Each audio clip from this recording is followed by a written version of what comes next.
Shalom,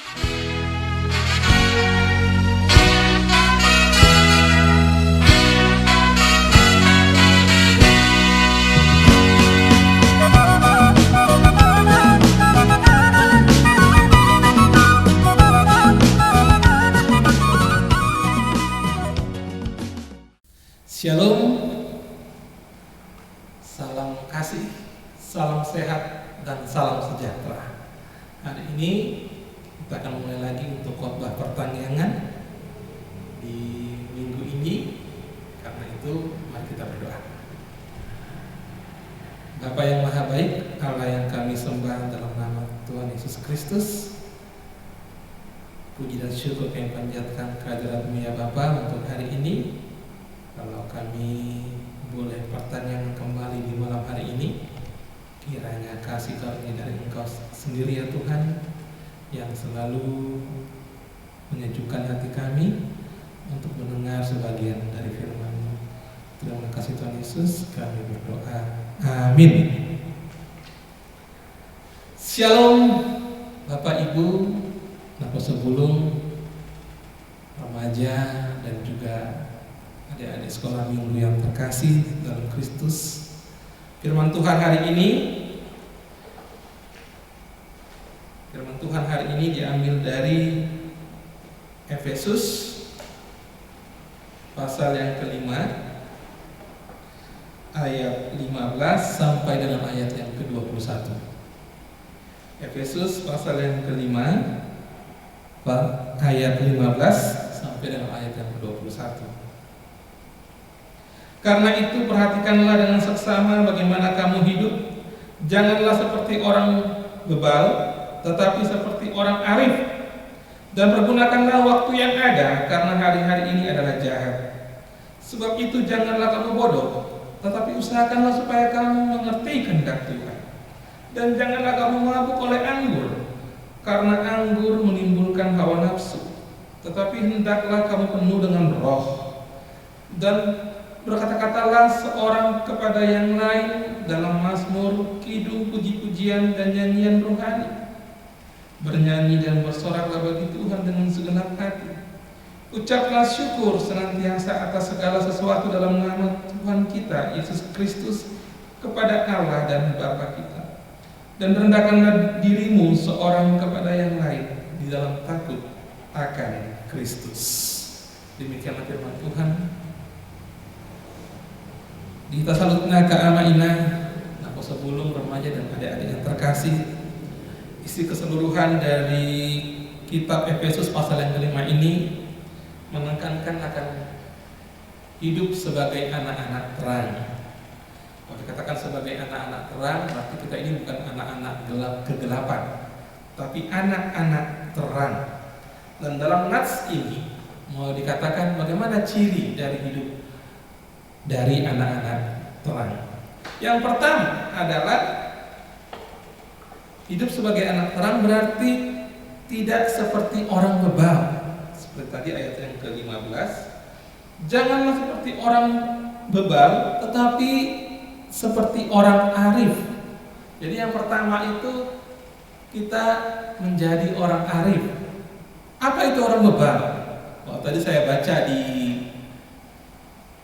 KBBI, Kamus Besar Bahasa Indonesia, bebal itu artinya sukar mengerti, tidak cepat menanggapi sesuatu, bodoh, itu arti bebal. Lalu apa arti arif?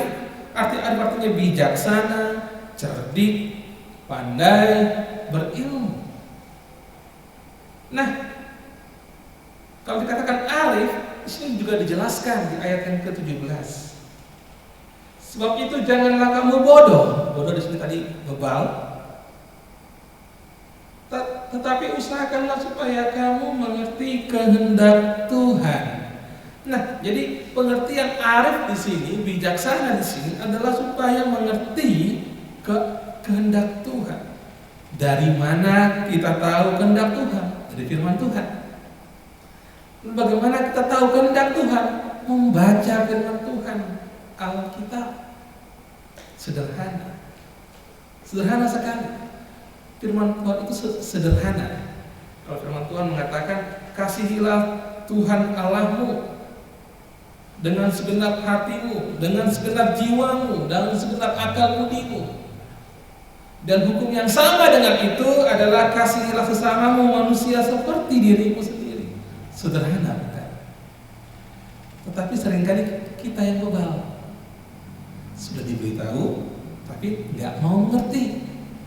Sudah diberitahu, nggak mau dilaksanakan. Nah ini. Jadi katakan, jadilah orang yang arif, bijaksana. Tuhan Yesus juga mengatakan, ada dua tipe orang. Yang pertama adalah orang bodoh dan orang yang bijaksana.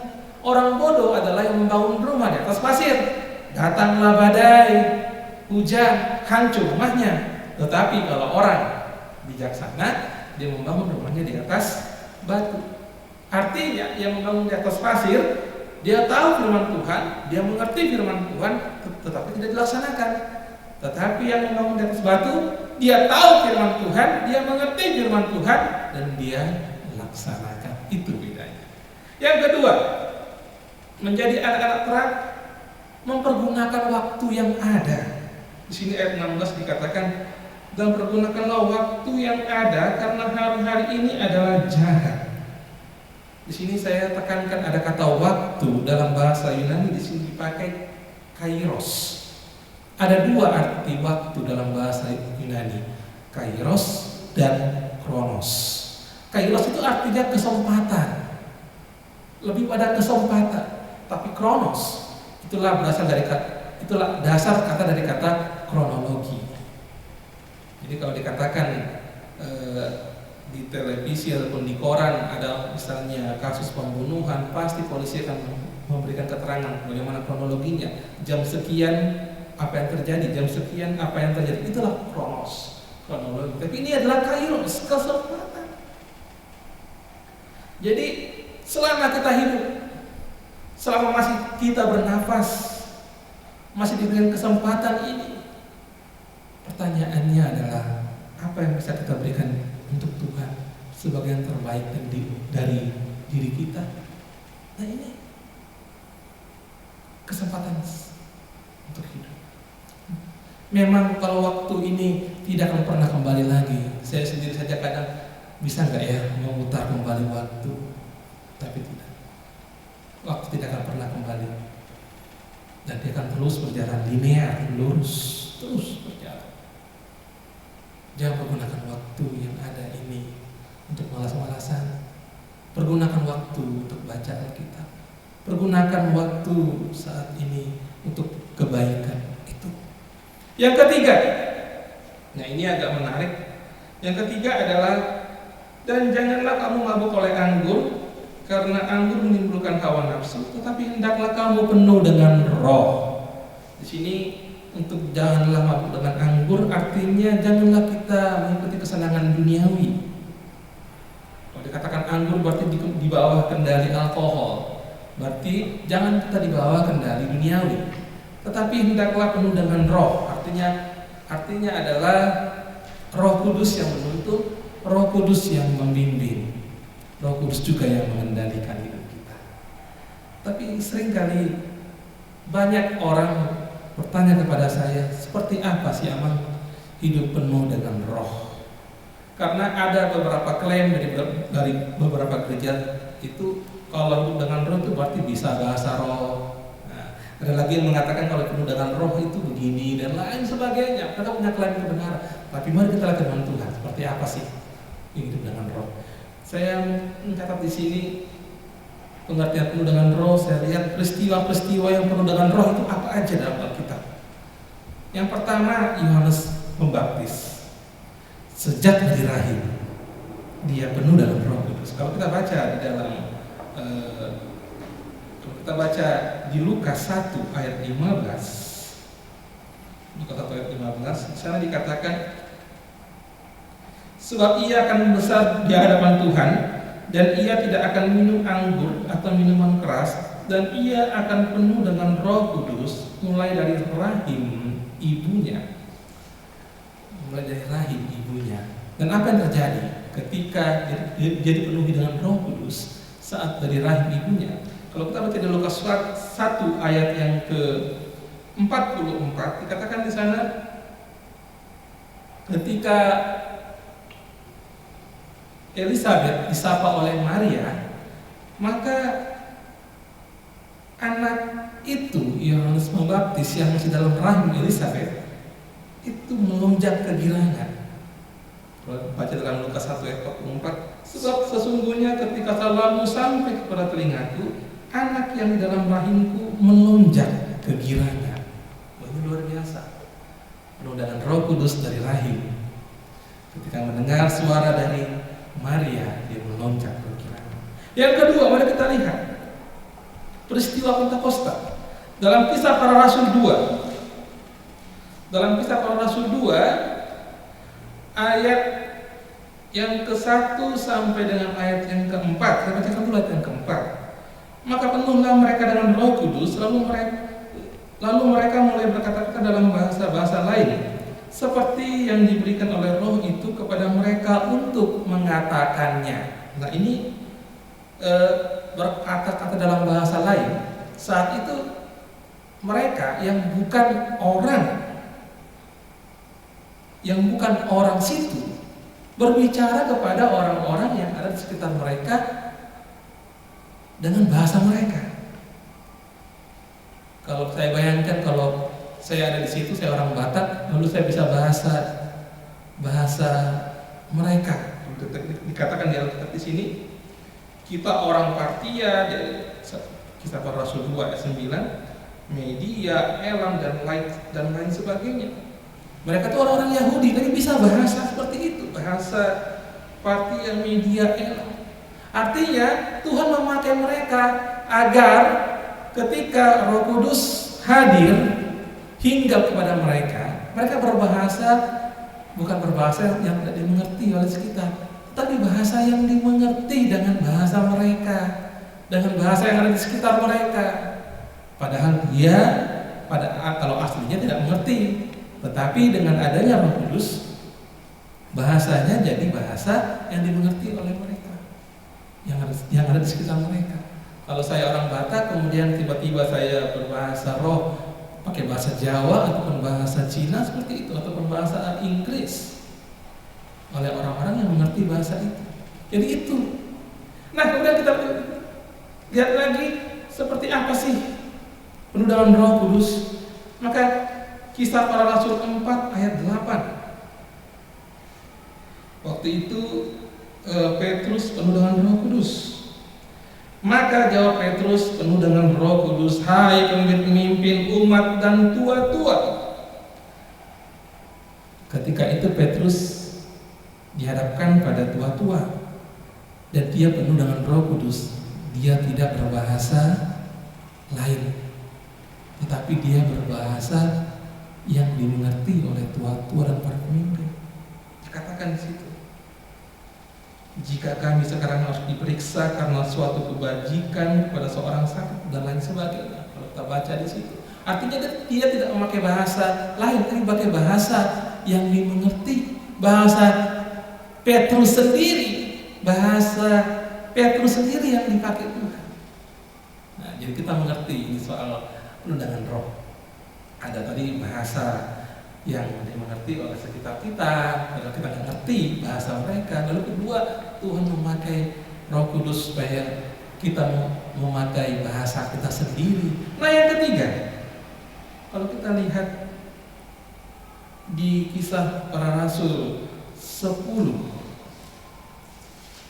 Kisah Para Rasul 10 ayat 45 sampai ayat yang ke-46. Di sini saya akan bacakan. Dan semua orang percaya dari golongan bersunat yang menyertai Petrus tercengang-cengang karena melihat bahwa karunia Roh Kudus dicurahkan ke atas bangsa-bangsa lain juga. Sebab mereka mendengar orang-orang itu berkata-kata dalam bahasa roh dan memuliakan Allah. Seperti dikatakan berbahasa roh. Nah, tidak dijelaskan bahasa rohnya ini apakah bahasa Petrus atau bahasa orang-orang yang ada di sekitar mereka yang lain bangsa itu atau bagaimana. Tetapi yang jelas itu bahasa roh. Artinya apa? Ketika Roh Kudus itu tercurah, maka kita nggak bisa mengklaim ini dipenuhi Roh Kudus, ini tidak. Karena ini bisa bahasa roh, ini tidak. Bukan begitu. Karena Roh Kudus itu adalah Allah sendiri, pribadi Allah yang ketiga, dan Dia sendiri yang berkehendak. Mau pakai bahasa kita, mau pakai bahasa orang yang ada di sekitar kita, ataupun bahasa roh yang tidak dimengerti oleh orang-orang sama sekali. Bahkan dalam 1 Korintus dikatakan, 1 Korintus dikatakan, kalau orang berbahasa roh, maka ada orang lain yang akan menafsirkan itu. Nah, artinya apa? Seseorang dikatakan penuh dengan roh, artinya apabila dalam dirinya terlihat sebuah fenomena yang dapat dilihat atau dinilai oleh orang lain. Fenomena itu apa? Yang pertama adalah buah-buah roh. Apa sih buah-buah roh? Galatia 5 ayat 22-23. Ada kasih, damai sejahtera, penguasaan diri dan lain sebagainya. Dan yang kedua apa? Fenomena apa? Karunia-karunia roh. Kalau kita baca 1 Korintus 12 ayat 8 sampai dengan ayat 10, di sana jelas dikatakan 8 sampai 10, sebab kepada yang seorang roh memberikan karunia untuk berkata-kata dengan hikmat, dan kepada yang lain roh memberikan karunia berkata-kata dengan pengetahuan. Lalu kemudian ada mukjizat, penyembuhan dan lain sebagainya. Nah, itu fenomena yang terjadi ketika orang penuh dengan roh. Artinya apa? Artinya bahwa kita ini hendaklah mau dituntun oleh Roh Kudus, mau dibimbing oleh Roh Kudus. Kalau kita mau dituntun dan mau dibimbing, pasti keluar buah-buah itu, dan pasti juga ada karunia-karunia yang bisa kita berikan. Nah itu, karena itu rajinlah membaca firman Tuhan. Saya memang beberapa hari ini memutuskan untuk berhenti menulis mari memelihara firman Tuhan, karena saya menghormati distrik 17 IBT yang memberi peran kepada banyak pendeta untuk memberikan renungan harian setiap hari. Nah, di sini penting buat kita setiap pagi berkumpul keluarga, mari membaca firman Tuhan. Apa sih yang kita cari kalau kita bangun pagi? HP bukan, handphone yang kita cari. Itu seringkali. Bukan dulu Alkitab, bukan dulu doa sama. Tidak. Terkadang itu. Dan karena ini mari kita kembali untuk firman Tuhan. Nah, yang keempat, menjadi anak terang.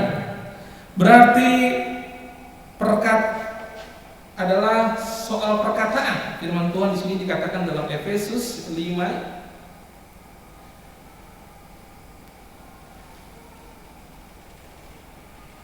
ayatnya yang ke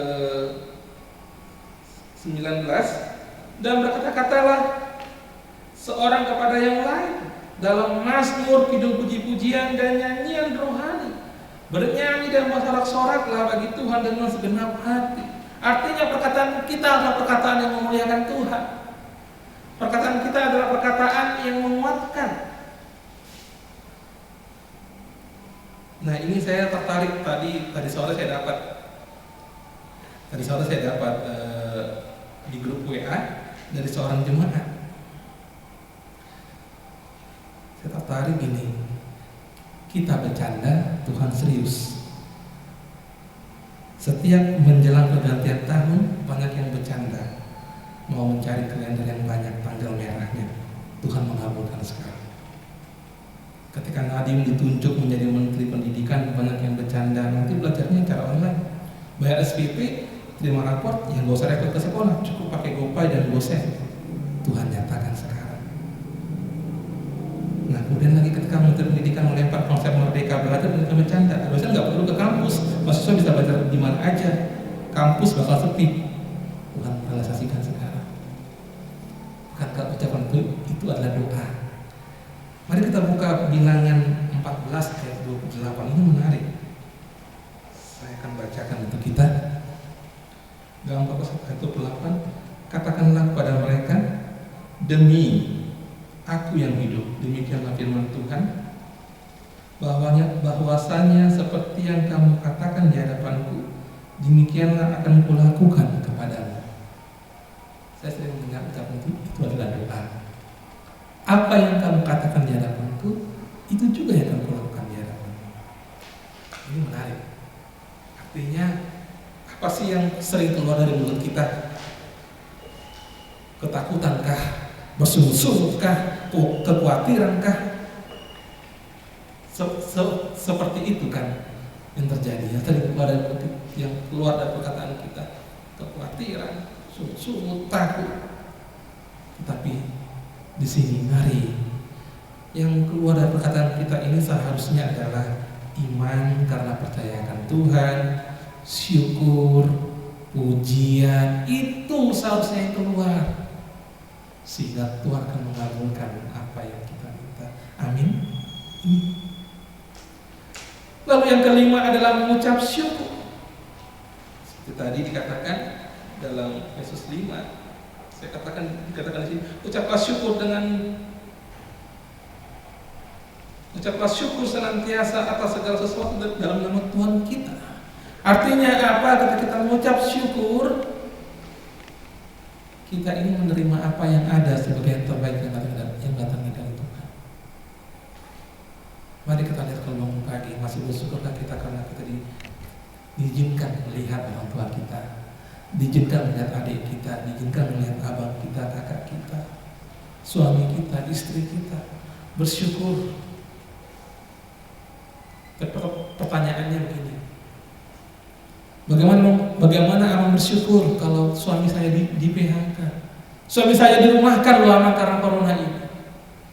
Bapak Ibu yang terkasih, kita ini belum melihat apa rencana Tuhan. Kita belum lihat.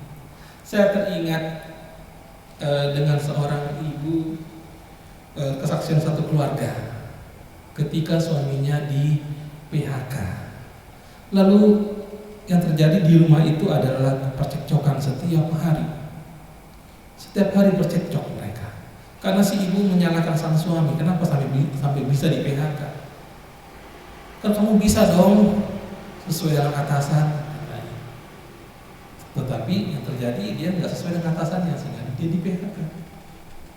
Lalu kemudian setelah 1 bulan 2 bulan, si ibu mulai merasakan sejak di PHK kok dekat dengan anak-anak. Biasanya sebelum di PHK ini pergi pagi, pulang malam, kadang mau jam 8, kadang mau jam 9, anak-anak sudah tidur. Tapi sejak itu dekat dengan anak-anak.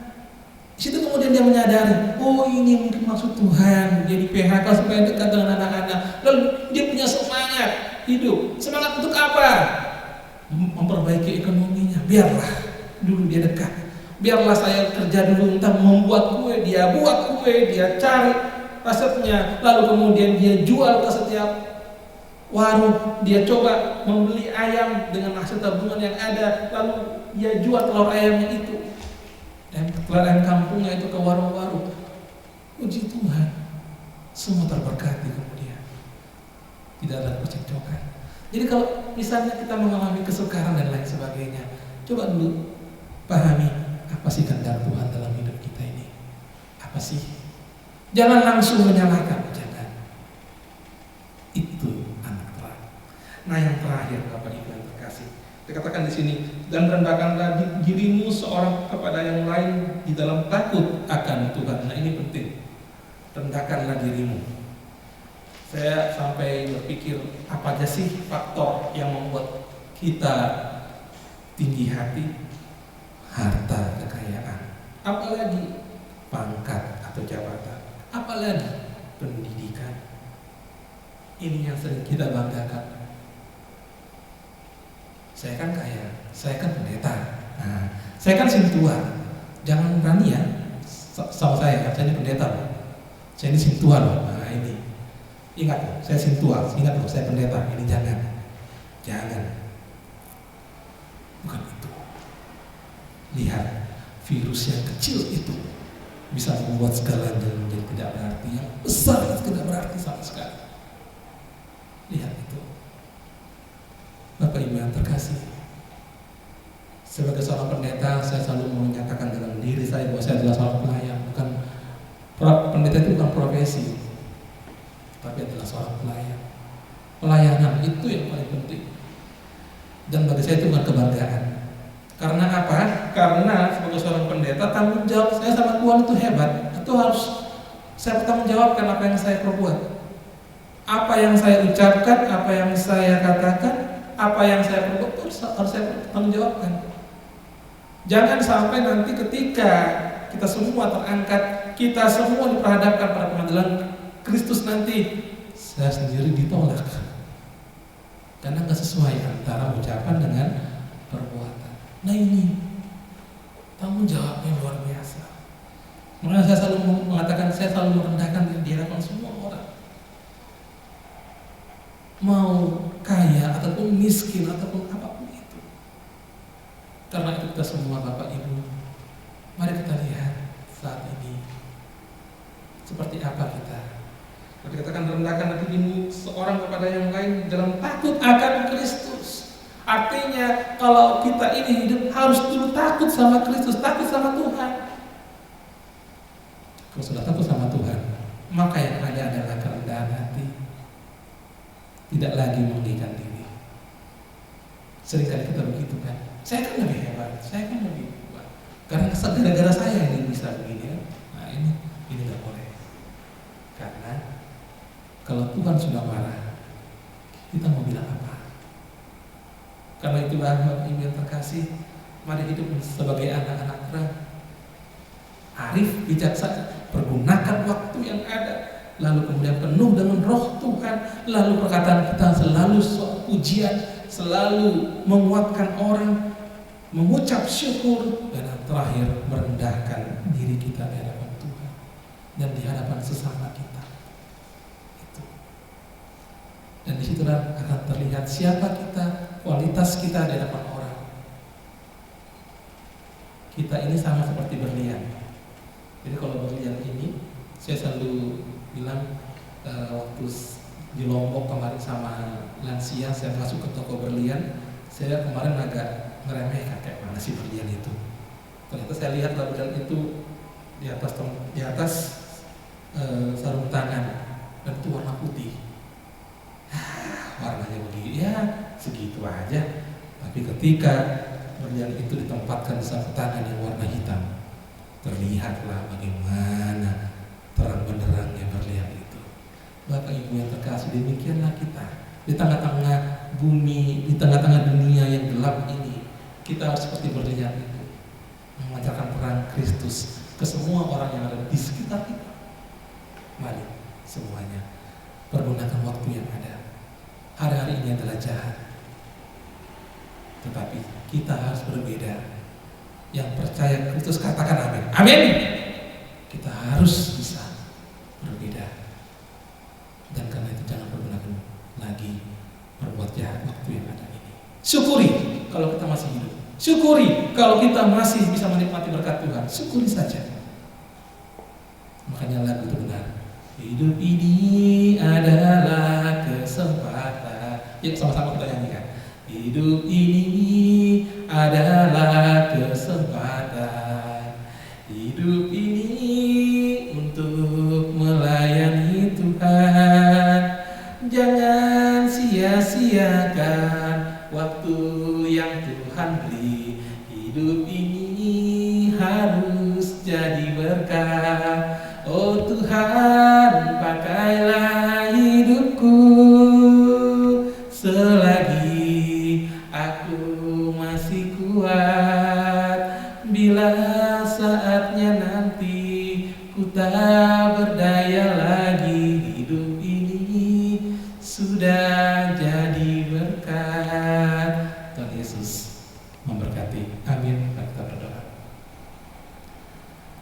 Puji syukur ya panjatkan kehadirat-Mu ya Bapa untuk hari ini, untuk firman-Mu yang menerangi hati dan pikiran kami, yang juga menyegarkan jiwa kami, dan juga yang mengingatkan kami kalau kami menjadi seperti berlian yang memancarkan terang, dan terang yang kami dapat adalah terang yang daripada ya Tuhan. Biarlah Tuhan kami hidup dalam arif, bijaksana, mengerti akan Engkau, mengerti akan firman-Mu.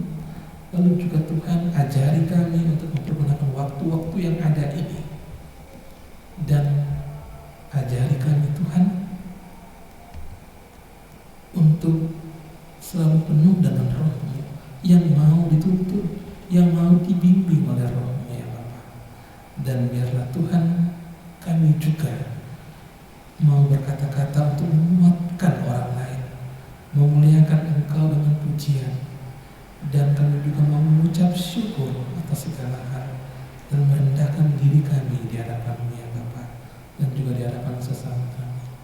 Ampuni segala kesalahan kami Tuhan, ampuni segala kesombongan kami, keangkuhan kami. Kami tidak berdaya di hadapan-Mu ya Bapa. Biarlah Tuhan setiap perkataan kami adalah perkataan-perkataan yang membawa keindahan, yang membawa keagungan, yang membawa penguatan untuk orang lain. Terima kasih Tuhan. Kami bersyukur punya Allah yang seperti Engkau, Allah yang mau peduli, dan Allah yang selalu mengulurkan tangannya untuk membantu kami. Terima kasih Tuhan Yesus. Kami juga berdoa Tuhan untuk bangsa dan negara ini. Kami juga berdoa Tuhan untuk para presiden dan para jajarannya.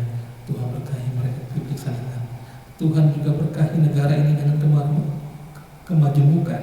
Kiranya Tuhan yang selalu memberkati kami semua untuk hidup dalam keindahan, hidup dalam saling toleransi dan saling menerima. Juga Tuhan untuk para tenaga medis Tuhan yang bekerja saat ini, Bapa lindungi mereka, kuatkan mereka. Ada yang belum pulang, ada juga Tuhan yang ditolak. Kiranya Tuhan Yesus, Engkau yang selalu menguatkan mereka. Dan juga Tuhan yang sakit corona, Tuhan yang memberikan kesembuhan untuk mereka. Dan juga Tuhan yang jemaat dan siapapun yang mendengarkan khotbah ini yang sedang sakit, kiranya Tuhan Yesus yang memulihkan mereka.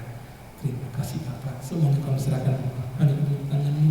Dalam nama Tuhan Yesus kami berdoa dan mengucap syukur di malam hari ini. Amin.